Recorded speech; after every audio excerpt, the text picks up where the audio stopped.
definition of functions with an emphasis on composite functions. First thing we need to talk about in this section is finding the domain of a function. If you forget what we say, then on page 221 in a blue box, it tells you exactly what the domain of the function is. The domain is just all of the x's that I can put into my function that give me back a y value that's a real number. So, what we have at this point that's excluded from our domains are what? What things give us undefined answers? If we have a 0 in the denominator of a fraction, and if we have, this one doesn't give me undefined, it just gives me something that's not a real number. We have a negative underneath an even root, right? I can't take the square root of -1 and not get a real number. It gives me an imaginary number, right? But I want a domain of a function is the set of numbers that give me back real number answer choices. So a domain, for the most part, is all real numbers.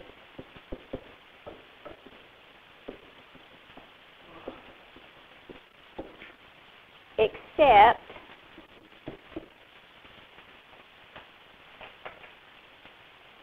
anything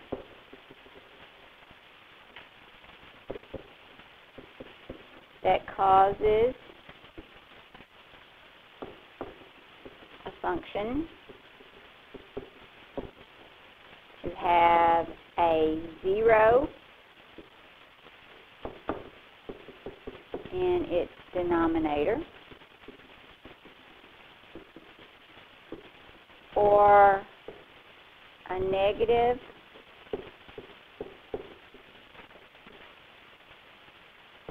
number under a radical with an even index. Because remember, index is that number that's hanging out on the outside that tells me what root of it I'm taking.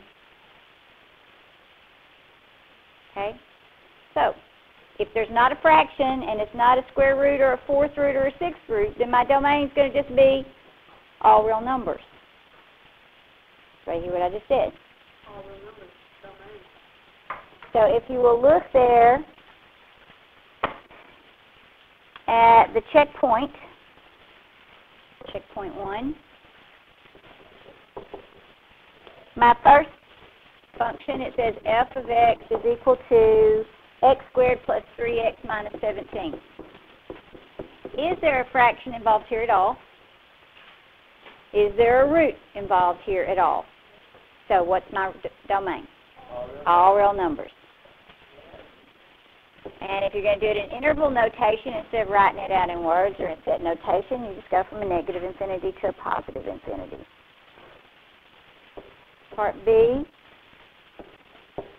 g of x is equal to 5x over x squared minus 49. Now, can I have all real numbers? No, this is not all real numbers, right? There are some things that I cannot have.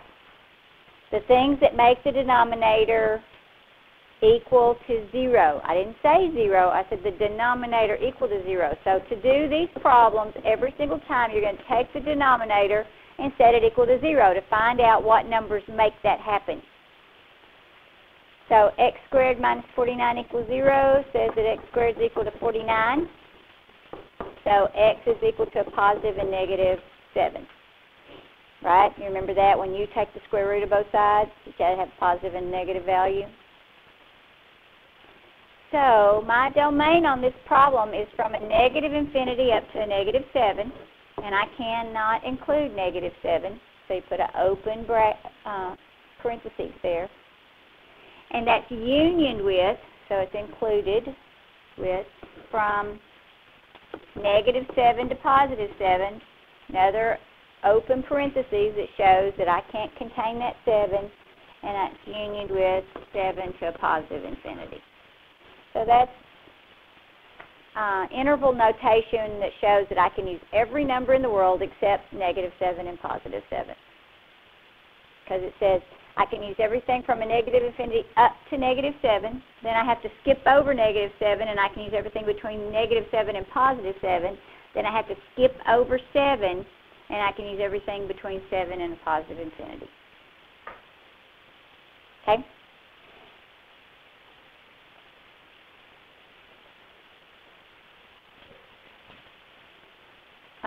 The set builder notation way to write that is you can have all x's such that x is not equal to -7 or +7.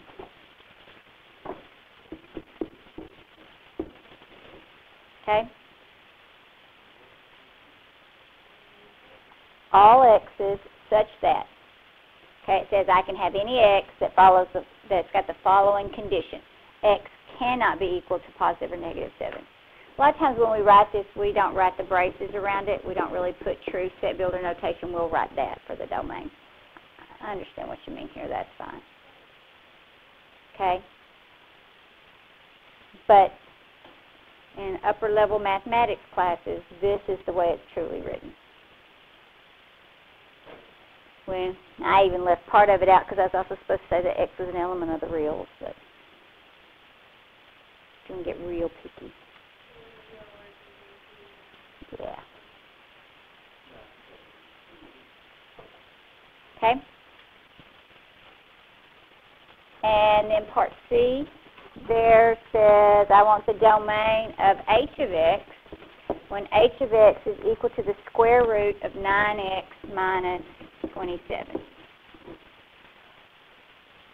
Okay.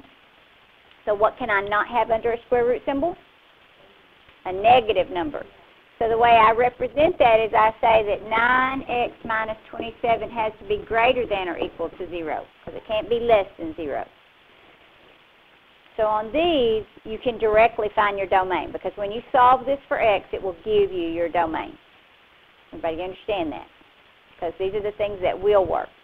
On part B, we found the things that wouldn't work in your domains, everything except that. When you set this one up, you're finding everything that will work directly. Okay? So I'm going to just add 27 to both sides. So I get 9x is greater than or equal to 27. And then dividing by 9 gives me that x is greater than or equal to 3. So it's all the x's that have the condition that x is greater than or equal to 3. In interval notation, that says I start with 3, and I go up to a positive infinity, and I do include 3. And remember, you put the little square bracket to show that you included 3.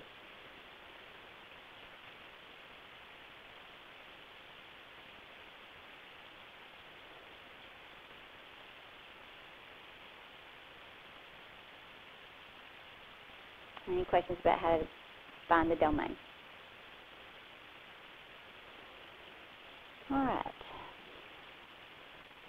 The next objective talks about the algebra of functions.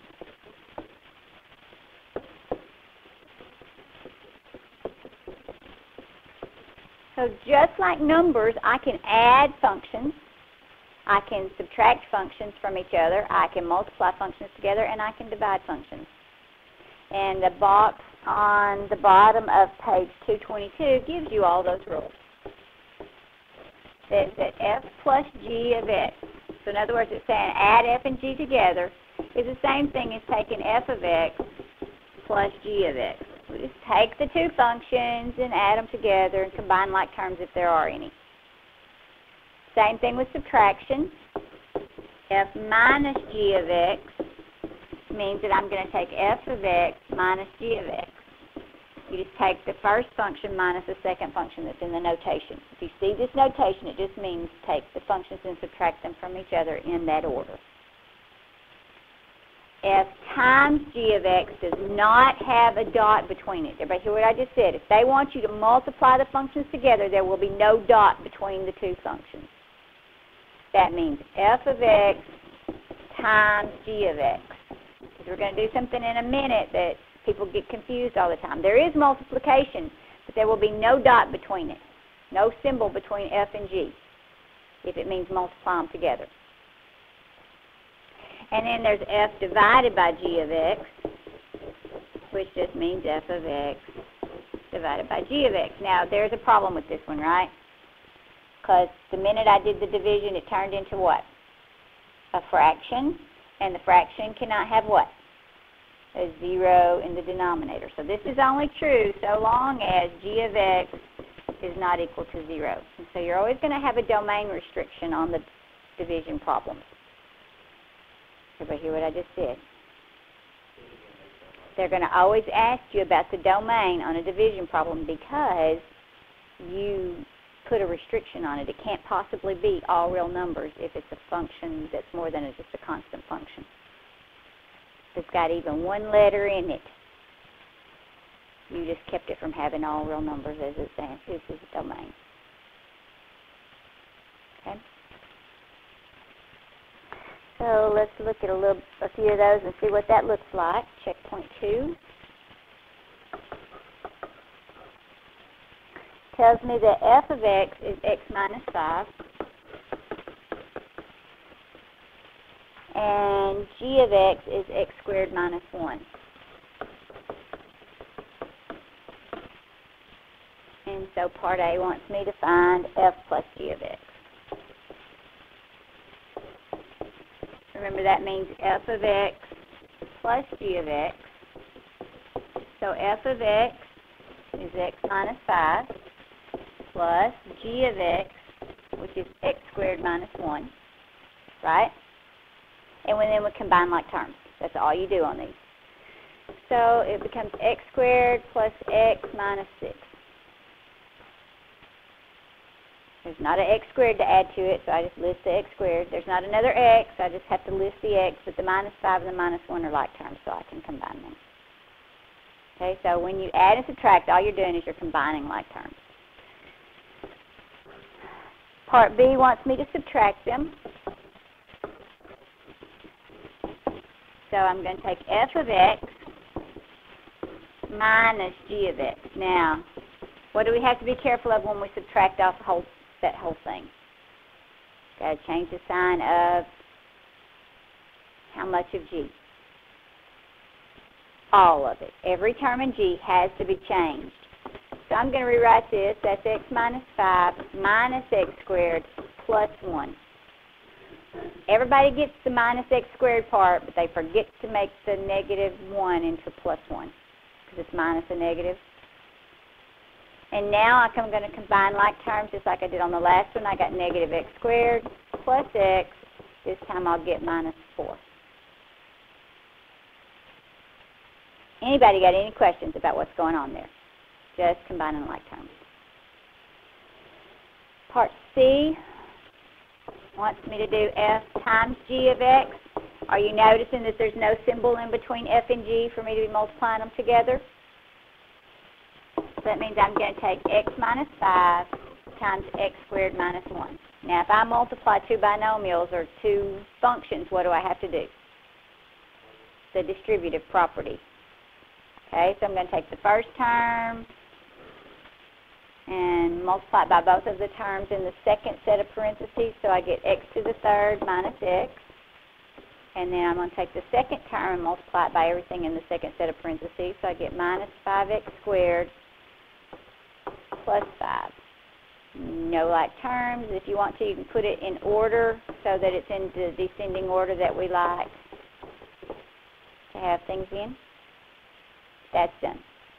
Again, what's the domain on everything we've done so far? I hadn't talked about it, but what is the domain on every single one of those? All real numbers, because there's no fraction and there's no square root. Those are the only things we have so far that causes us problems, or a fourth root or a sixth root, an even root, right?